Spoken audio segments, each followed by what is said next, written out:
बच्चों, कक्षा 4 के बच्चों का हिंदी 1 की कक्षा में पुनः स्वागत है। बच्चों, आज मैं आपको हिंदी 1 में चैप्टर 14 पढ़ाऊंगी, जिसका शीर्षक है आमने सामने। बच्चों, इस पाठ में आपको हॉकी से संबंधित जानकारी प्राप्त होगी और बहुत ही रोचक कहानी इसमें मिलेगी आपको। तो बच्चों, हम लोग इस रोचक कहानी को पढ़ते हैं और इसका आनंद लेते हैं और इससे अनुभव लेते हैं। तो बच्चों, कहानी में क्या है? कहानी में ये है कि 2 व्यक्ति हैं, एक महिला एक पुरुष, इनको हम दादा दादी जी बोलते हैं। और बच्चों, वो क्या है, आप जैसा कि आप चित्र में देख रहे हैं सामने। तो बच्चों, उनके पास क्या है, 2 टीमों के बीच में मैच में दोनों टीमों ने मौज मस्ती तो की है, इनके बीच मेल जोल भी बढ़ा। तो बेटा, उनके पास 2 टीमें थीं और उन लोगों को क्या था, उनको जो मिठाइयाँ पसंद थीं उस मिठाइयों के आधार पर उन्होंने अपनी टीमों के नाम रखे थे। तो बच्चों, आइए हम देखते हैं।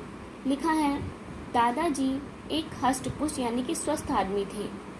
दादी जी साधारण लंबाई की दुबली पतली महिला थीं। दोनों को हॉकी का खेल बहुत पसंद था, इसलिए उन्होंने 2 टीमें बनाकर रखी थीं। उन्होंने दोनों टीमों का नाम अपनी मनपसंद मिठाइयों के नाम पर रखा था। दादाजी की लड़कियों की टीम का नाम था जलेबियाँ और दादी जी के लड़कों की टीम का नाम था हलवे।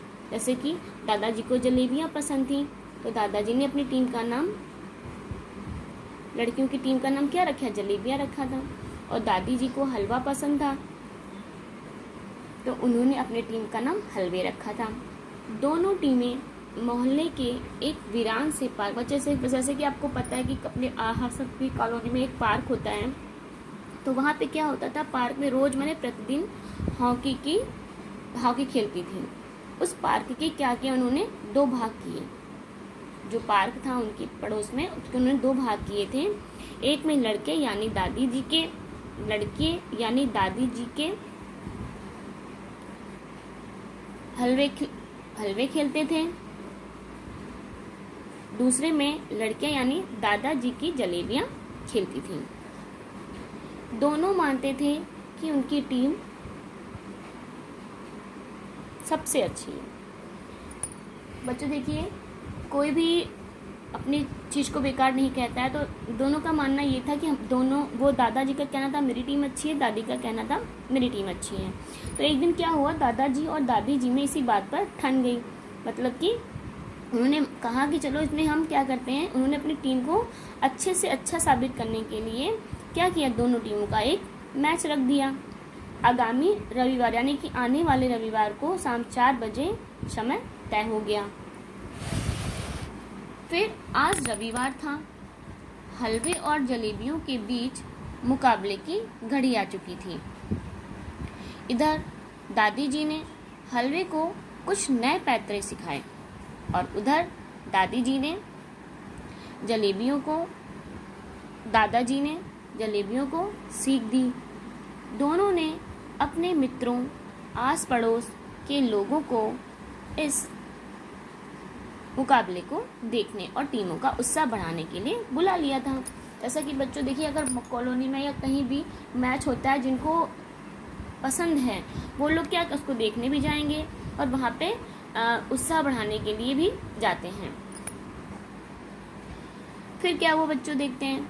फिर देखिए, उधर सीटी बजी और इधर मुकाबला शुरू हुआ।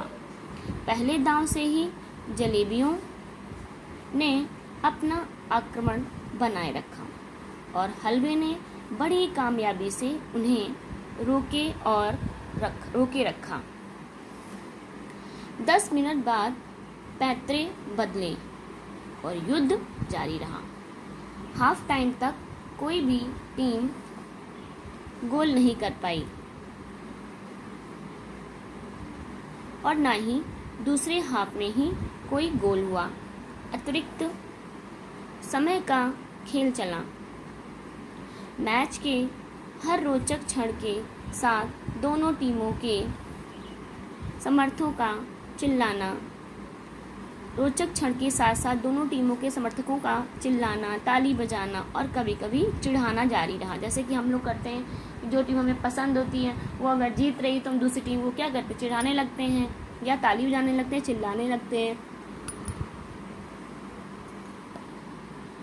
दादी जी इतना चिल्ला रही थी कि मैच के बीच में ही उनकी आवाज़ क्या हो गई, बैठ गई। भाई इतना ज़्यादा चिल्लाएंगी तो बैठ ही जाएगी। दादाजी खेल के तनाव में अपनी मूंछ के बाल खींचते रहे। लड़कियों की टीम की सबसे फॉरवर्ड खिलाड़ी ज्योति ने पासा संभाला और लड़कों की टीम को चकमा देते हुए गेंद को गोल के भीतर दाग दिया। यानी कि जो लड़की थी उसने क्या किया, लड़कों को चकमा देते हुए गेंद को क्या किया, जो गोल होता है उसमें डाल दिया। दादाजी उछल पड़े। हलवे को जोर शोर से बदला लेने के लिए खेल शुरू किया। डेविड ने साकेत को गेंद पास की, जिसने मैदान की दाहिनी ओर से पूरी गति के साथ गेंद पास कर गेंद को गोल के भीतर पहुंचा दिया। दादी जी ने दर्शकों की तालियों के बीच सांबा, डिस्को और ब्रेक डांस के कई मिले जुले ठुमके लगाए। वो इतनी खुश हो रही थी कि उन्होंने वहाँ पे सांबा और डिस्को और जो है ब्रेक डांस भी किया।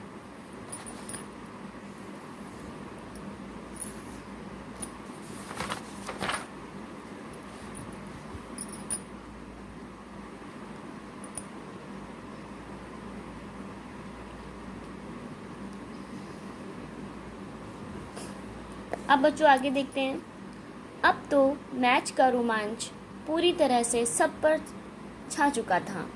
खेल के आखिरी मिनट में दोनों टीमें एक दूसरे को हराने के लिए गोल दागने की भरकस कोशिश कर रही थी। गेंद रेहाना के पास थी और ज्यों ही वह गीतिका को देने के लिए आगे बढ़ी, पीछे से अचानक एक काली सी चीज बिजली की सी तेजी से मैदान की ओर लपकी। वह तूफान था। दादाजी का पालतू नटखट कुत्ता, वह नाटे कद का बड़ा फुर्तीला कुत्ता था। दौड़ में पूरे मोहल्ले में उसका मुकाबला नहीं था। उसे गेंद से खेलना बड़ा अच्छा लगता था। वह चुपचाप किनारे पर उस सफ़ेद गोल मज़ेदार गेंद की ताक में था। अचानक जब उसे वह गेंद कुछ ही दूरी पर दिखी, तब उसने मौका नहीं गंवाया। उसने क्या किया? उसने मौका नहीं गंवाया। उसने गेंद को मुंह में दबाया और मैदान के किनारे उनकी झाड़ियों में घुस गया। वह दौड़ता रहा, सैर वाला बागीचा पार किया, सीधे अपनी दोस्त आंधी के पास जाकर ही थमा। तो बच्चों, उस जो डॉगी था, फुर्तीला कुत्ता था, उसको गेंद से खेलना अच्छा लगता था, तो वो क्या किया, गेंद लेकर छिप गया। तो बच्चों, आपका ये वीडियो हम यहीं समाप्त करते हैं। अगला जो भाग है वो हम आपको अगले वीडियो में पढ़ाएंगे। धन्यवाद।